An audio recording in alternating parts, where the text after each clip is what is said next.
Welcome back to the Pig Trail. It is time to talk Hog Hoops with our Hog Hoops insider, Kevin McPherson. He joins us over the phone right now, as always. And Kevin, let's start out with the new rules for the upcoming college basketball season. It's been pushed back a little bit further, 50 days from the original start date.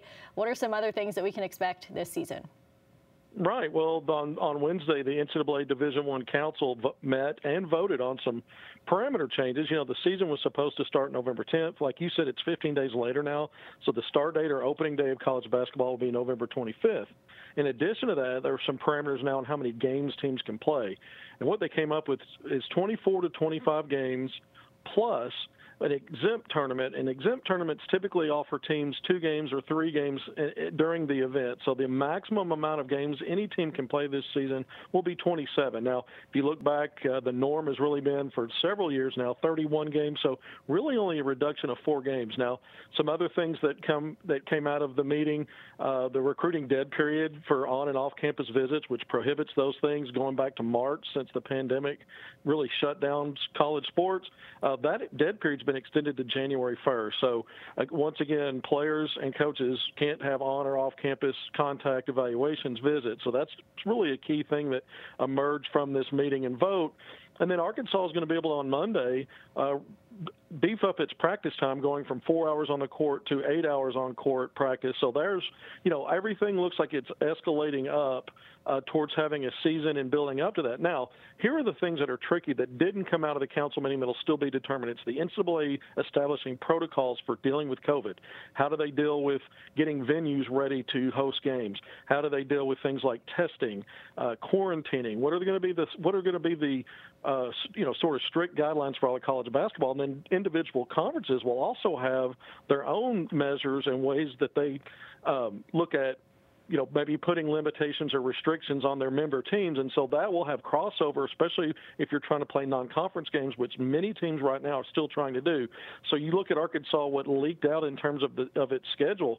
They did some smart things in terms of what they were trying to schedule for the season.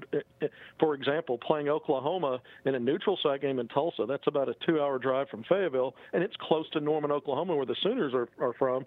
So that gives fans and the teams and players and coaches and personnel a short drive. Anytime you're talking about safety and health during this pandemic, the general rule of thought is that if the closer you are to home, that's less travel.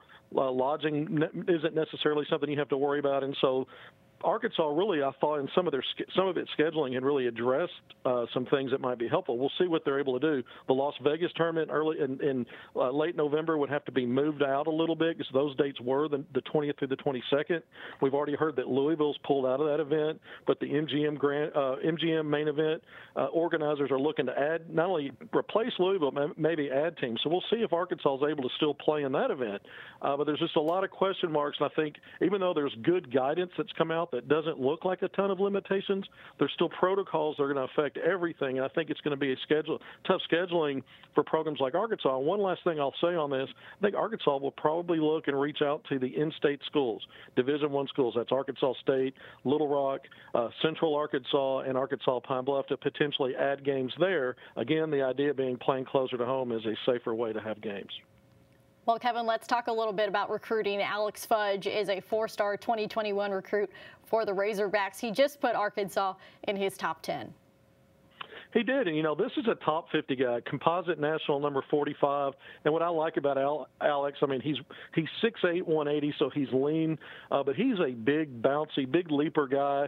And it's not just that he gets how high he gets off the floor. He's nimble-footed. He's quick off the floor.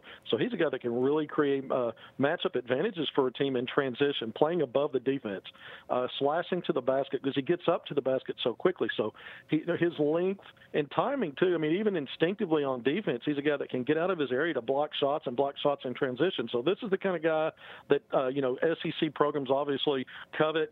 And speaking of his top 10, 60% of it includes SEC teams. So Arkansas has got its hands full battling programs like Alabama and some other ones that have made his finals list.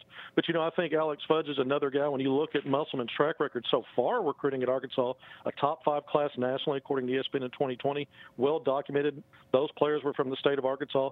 He already has Chance Moore committed committed in 2021, a top 50 guy according to ESPN. So this would be another piece, assuming, you know, at the end of the day, if Arkansas were able to land in Alex Fudge, another piece that shows the projection of Arkansas recruiting and becoming a national brand because it's players out of Jacksonville, Florida. So you're in the heart of SEC country, and that'd be a big win for Musselman if they're able to get Alex Fudge down the road. All right, Kevin McPherson, thank you so much for your time and your insight as always.